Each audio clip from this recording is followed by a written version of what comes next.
Yo, what is going on YouTube? It is your boy GZTV back with another video, and in this video we are going to be talking about two NBA games that happened tonight that were good. I like the Bulls, Wizards, Spurs, Jazz, Lakers, Suns games. Those were kind of ass. So we're just going to start by talking about the Bucks and the Heat. This is obviously, over the years been a huge East Conference matchup, and it doesn't change here. Hopefully I'm not fucking balding. Jesus Christ. Okay. But Damian Lillard scores 37 points, and the Giannis Antetokounmpo Bucks hold off the Heat they win by 3. They move 3-0 in the Cup play, obviously, despite a pretty rough season they've had so far. So it's really cool to see that out of them. Insane scoring and passing from Damian Lillard, just doing everything like in the face of an absence from Giannis. So that's really cool. 22-point second half lead was kind of blown. Obviously, they were beating the shit out of the Heat for a while, but they ended up winning. Shout out to him. Obviously, Dame not just, he hit a lot of threes as well, and that's obviously been a big part of his game throughout his entire career. Terry Rozier had some pretty crazy stuff, like pretty crazy buckets late in the game to kind of cut it close. But yeah, Damian Lillard just proved to be too much. AJ Green was hitting some shots. Shout out to him. He's obviously their big long range guy they're trying to kind of develop.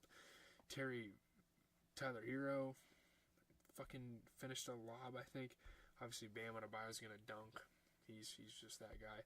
But looking at the Bucks, you get a 37-point, 12-assist game for Damian Lillard. Obviously, no one else fucking did anything because without Giannis, what are they besides Dame? I don't even fucking know.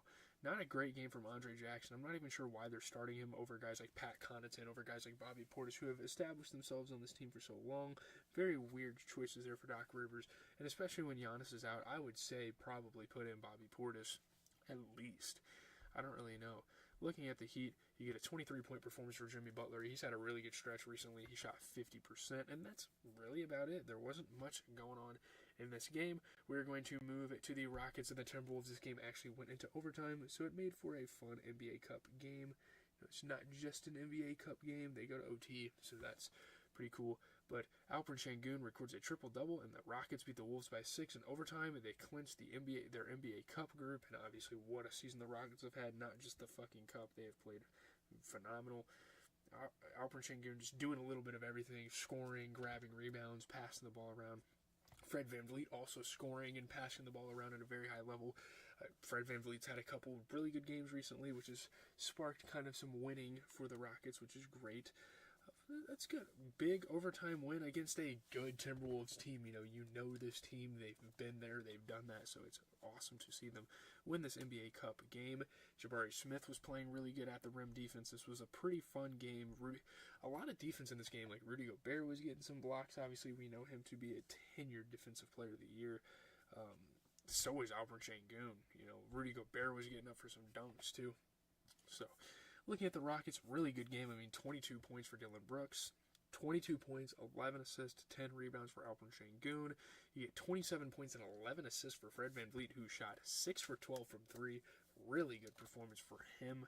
You look at the Timberwolves, you get a 21-point game for Julius Randle off of 50% shooting. You get 29 points and 10 rebounds for Anthony Edwards. But man, I don't know. They got to figure it out. Like, are they going to play Dante DiVincenzo? Who are they going to start with Anthony Edwards? I feel like that's still something this team has to figure out. Because obviously you have Nickeil Alexander-Walker and Rob Dillingham off the bench. Rob Dillingham kind of becoming a factor recently, and even Naz Reid's a good scoring option. Maybe you could run big.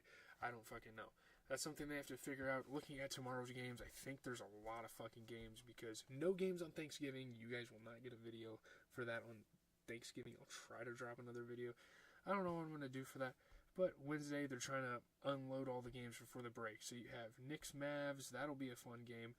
Lakers Spurs will be another fun matchup between those two. And then the Thunder and the Warriors. So that's pretty much it. I got to get going on some editing. I might even be able to completely edit the video tonight so I can just post it tomorrow, watch a movie throughout the day, work on movie reviews, do all that type of stuff. Again, every single night, pretty much from here on out for Thanksgiving break.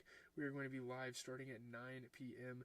I just streamed for like 3 hours there from 9 p.m. to like midnight, a little after midnight. So if you guys want to come chat, I'll try to open the chat if you guys start popping in. It hasn't really been as active. I'm perfectly fine with that. It doesn't really matter to me. I want you guys to be there, but you can't. So.